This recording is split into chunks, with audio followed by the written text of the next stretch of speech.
सुरगाणा तालुक्यातील गोगुळ ते रोकडपाडा या रस्त्याची अवस्था गेल्या 15 ते 16 वर्षांपासून अतिशय दयनीय झाली आहे।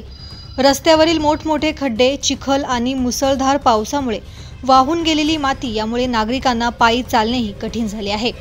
शालेय विद्यार्थी आणि अत्यवस्थ रुग्णांना रुग्णालयात पोहोचवण्याकरताचा प्रवास अत्यंत वेदनादायक झाला आहे।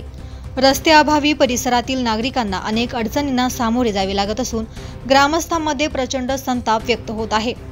परिसरातील ग्रामस्थांनी संबंधित विभागाला वारंवार निवेदने दिली, तक्रारी केल्या तरी संबंधित विभागाकडून अद्याप पावेतो कोणतेही ठोस कारवाई झाली नसल्याने येथील ग्रामस्थांनी प्रत्येकी वर्गणी जमा करून श्रमदानातून रस्ता दुरुस्तीचे काम हाती घेत रस्त्यावर दगड खडी पसरवत रस्त्याचे काम सुरू केले।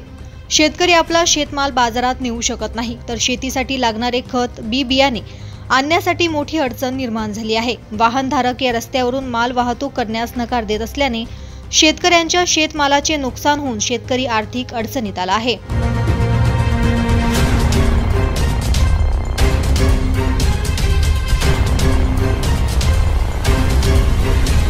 ब्युरो रिपोर्ट, दैनिक भ्रमर, नाशिक।